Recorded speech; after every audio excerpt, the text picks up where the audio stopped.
Good morning. I'm Mordechai Torczyner. Our shul here in Toronto stopped holding Shabbos morning davening on after Parshas Kisisa. So it's been many, many weeks that we have missed communal Torah reading.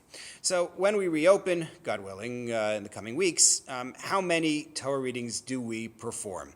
So there are various factors involved. One factor might be tircha de tzibura, strain on the community. What exactly can we fairly expect people to tolerate, even for this once-in-a-lifetime, God willing, once-in-a-lifetime event?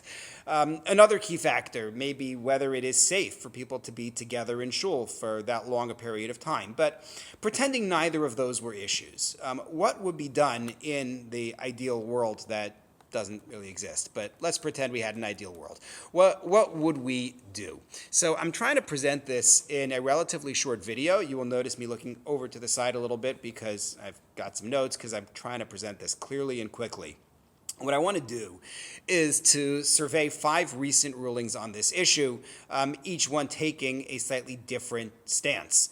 I'm making this brief. I'm skipping a lot of background on the halachic nature of Torah reading. And note, I am certainly not taking sides between the leading halachic authorities who have authored these perspectives. We actually have significant halachic literature dating back many centuries regarding making up one or more missed Torah readings. Communities have missed the readings because they didn't have a minyan, because of natural disasters, and even because of disputes in shul, in one famous case.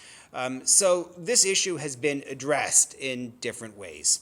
Classically, 3 halachic reasons were brought to explain why a shul would not make up missed Torah readings.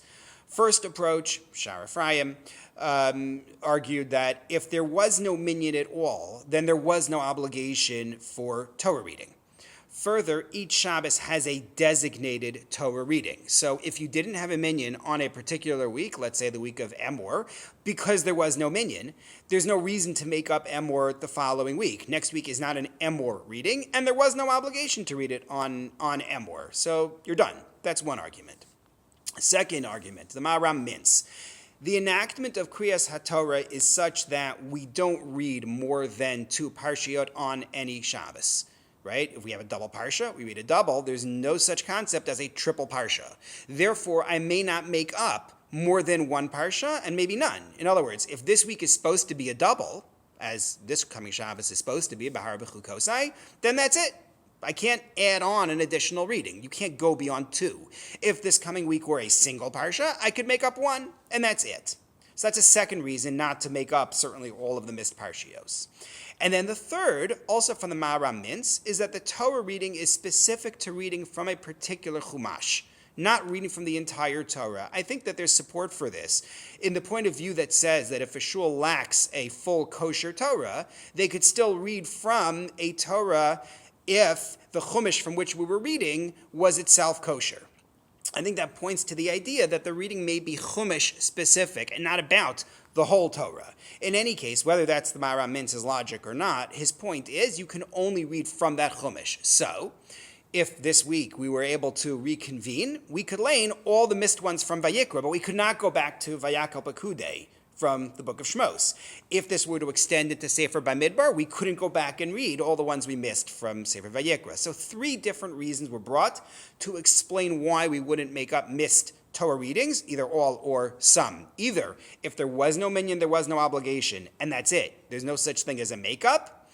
Number 2, the enactment of Kriyas haTorah is such that you don't read more than 2 parshios on any given Shabbos. Or 3, you can only read from 1 chumash on a given Shabbos.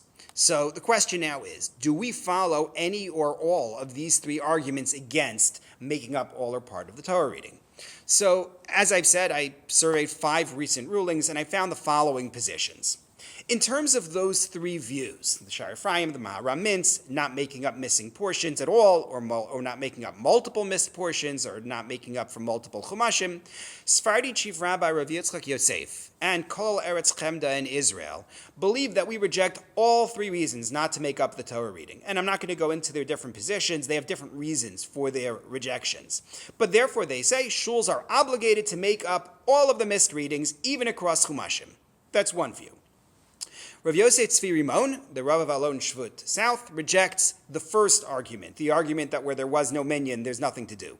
He also rejects the second argument that says that there's a maximum of 2 parshios, so we are obligated to make up missed readings. However, he seems to support the view that says you don't read from more than one chumash.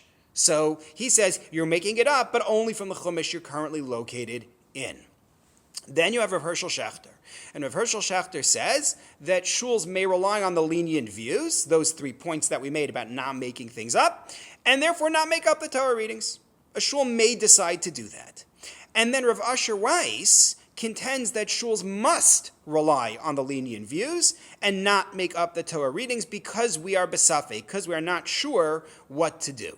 So he says a shul is not allowed to do the Torah readings. Why does Rav Asher Weiss say a shul must not do it, whereas Rav Schachter says a shul may choose to be lenient? Because of a related issue, which is, if there's no obligation to read a particular reading, is a shul allowed to take it on its own? Rav Asher Weiss says no, because if you take on extra readings, you have a question about whether to recite the brachos, the blessings, on the aliyos, on the Torah reading. So he says you're not allowed to do that. You may be reading inappropriately for people as you call them up to the Torah. You may be having them make inappropriate blessings, and therefore Rav Asher Weiss says that you actually are not allowed to make them up. Rav Schachter, on the other hand, says that no. When we say that a shul is allowed to do hosafos, that a shul is allowed to add the aliyos on Shabbos, that doesn't only mean adding aliyos. It means you can even add Torah readings. A shul is allowed to read whatever additional portions it wants on any given Shabbos. So even if we're not obligated to make it up, we may. We could even do it over a series of Shabbatot, according to Rav Schachter's position, with a series of extra readings, perhaps from a separate Sefer Torah. So in conclusion, here's what you end up with. Rav Yitzchak Yosef and Eretz Chemda say make up everything we missed in order. Rav Rimon, make up everything we missed in order, dating back to the start of the Chumash we should be reading in shul at present. Rav Hershel Schachter says there's no obligation to make it up, but a shul may choose to make it up in order. A shul may even choose to make up the missing parshios a little at a time each week. Rav Schachter does say that it will be good for a minyan like in a yeshiva where people may have a little bit more sitzfleisch. They may be able to stay a little longer for them to actually fulfill this fully, doing the reading straight. Rav Asher Weiss says, no, don't make up the missed readings at all. Now, I told you there were 5 different views. That's only 4. Rav Yitzchak Yosef, like the others, takes sort of the standard view of how you would make up the readings, which is everything that was missed is part of the first aliyah of the parsha we're up to. So in other words, we're going to be laning, let's pretend, Parshas Bamidbar. We've got Parshas Bamidbar starting. We start back in Vayakal Pekudei and read everything through as one long aliyah. I am not volunteering to be the Baal Kriya. But that's one school of thought, and that's the dominant school of thought. However, Kol Eretz Chemda has a very different view about how to do the makeup. They want you to try to distribute the reading evenly among the 7 aliyahs. This is an idea found in the Aruch HaShulchan regarding double parshios. It's beyond the scope of this video, but that's a very innovative and different approach. Generally speaking, the view is that if you're doing a makeup, it's all going into the first of the aliyos, other than Eretz Chemda's view, and also other than Rav Schachter's point that you could actually add readings from a separate Sefer Torah, in fact, and there's more to be discussed about that. Thank you very much. I hope this was clear.